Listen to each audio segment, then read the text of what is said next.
मंगल भवन अमंगल हारी, द्रवहुष दशरथ अजर बिहारी।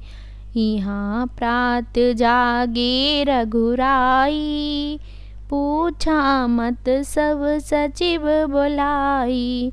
कहूँ बेगी का करूँ उपाय, जामवंत कहे पद सिरुनाई।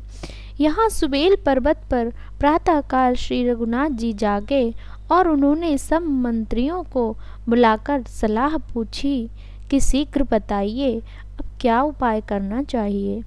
जामवान ने श्री राम जी के चरणों में सिर नवाकर कहा, सुनु सर्वज्ञ सकल उर्वासी, बुध बल तेज धर्म गुण राशि। मंत्र कहूँ निज मति अनुसारा, दूत पठायो बाली कुमारा। हे सर्वज्ञ, सब कुछ जानने वाले, हे सबके हृदय में बसने वाले, अंतर्यामी, हे बुद्धि बल तेज धर्म और गुणों की राशि, सुनिए मैं अपनी बुद्धि के अनुसार सलाह देता हूँ कि बाली कुमार अंगद को दूत बनाकर भेजा जाए। नीक मंत्र सबके मन माना, अंगद सन कहे कृपा निधाना। बाली तनय बुद्धि बल गुण धामा, लंका जाहु तात मम कामा। यह अच्छी सलाह सबके मन में जच गई। कृपा के निधान श्री राम जी ने अंगद से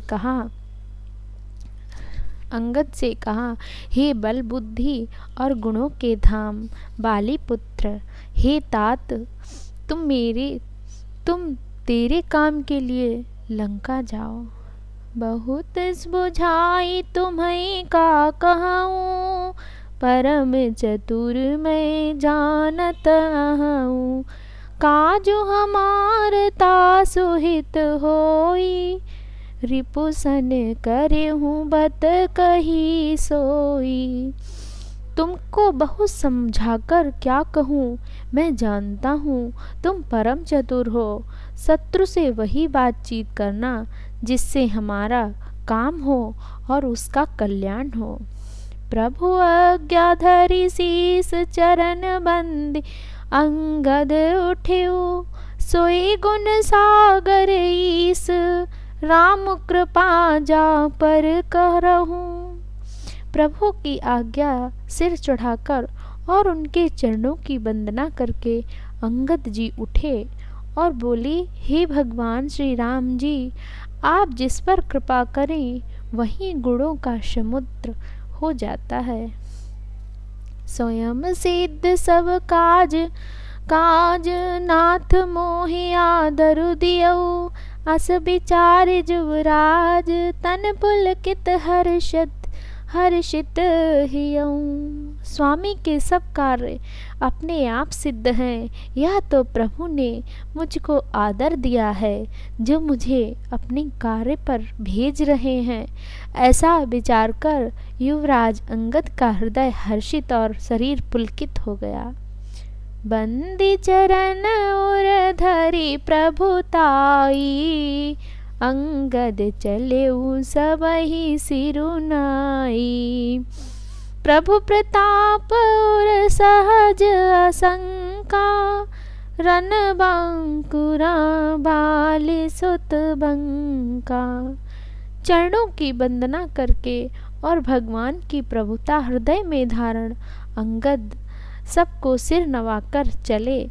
प्रभु के प्रताप को हृदय में धारण किए हुए रणबांकुरे वीर बाली पुत्र स्वाभाविक ही निर्भय हैं। पुर पैठत रावण कर बेटा, खेलत रहा सो होई गए भेटा। बात ही बात करस बढ़ियाई, जुगल अतुल बल पुनि तरुणाई। लंका में प्रवेश करते ही रावण के पुत्र से भेंट हो गई जो वहाँ खेल रहा था। बातों ही बातों में दोनों में झगड़ा बढ़ गया। क्योंकि दोनों ही अतुलनीय बलवान थे और फिर दोनों की युवावस्था थी। तेहि अंगद कहूँ लात उठाई, गही पद पट के भूमि भवाई। निश्चर निकर देख भट बार भारी, जहाँ तहाँ चले न सकहीं पूरा पुकारी।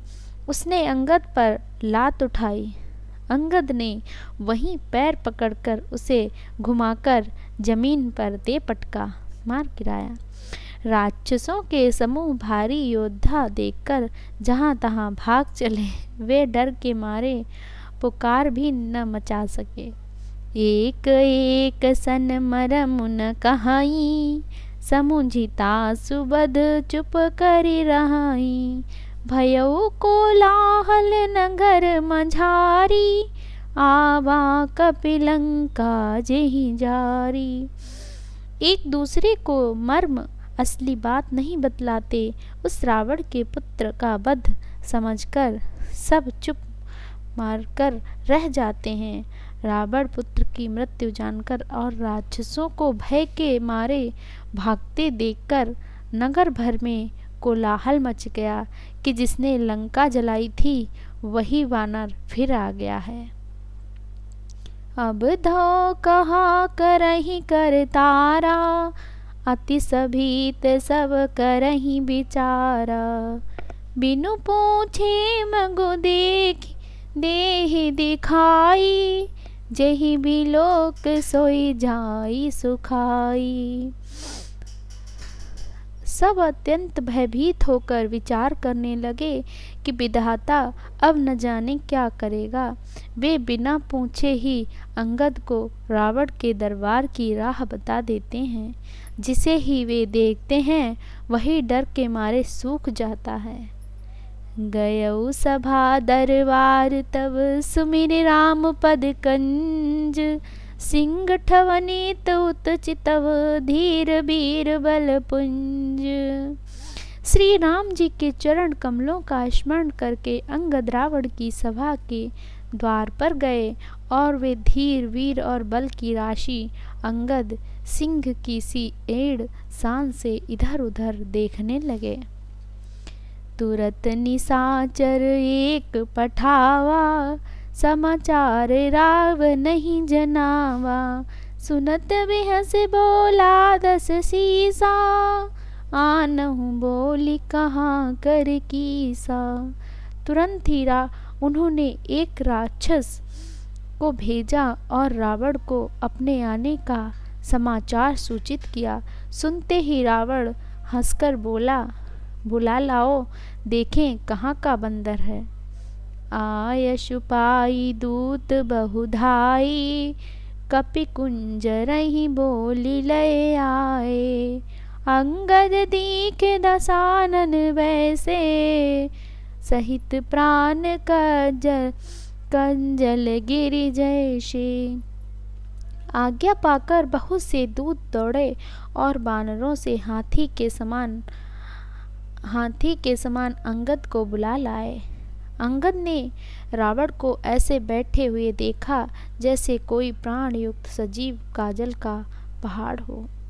भुजा बिटप सिर संग समाना, रोमावली लता जनुनाना।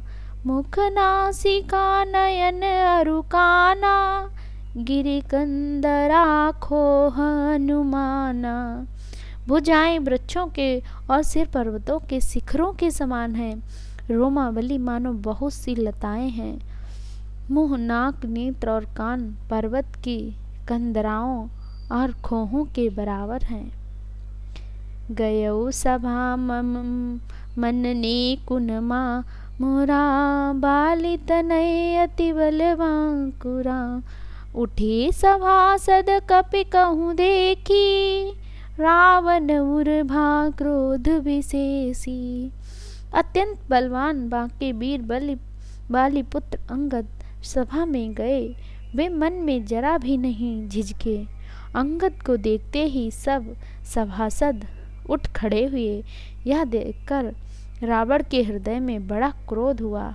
जथामत गज जूथ महु पंचानन चली जाई, राम प्रताप सुमिरी मन बैठ सभा सिरुनाई। जैसे मत वाले हाथियों के झुंड में सिंह निशंक होकर चला जाता है, वैसे ही श्री राम जी के प्रताप का हृदय में स्मरण करके वे निर्भय सभा में सिर नवाकर बैठ गए। मंगल भवन अमंगल हारी, द्रबहु सुदशरथ अजर बिहारी।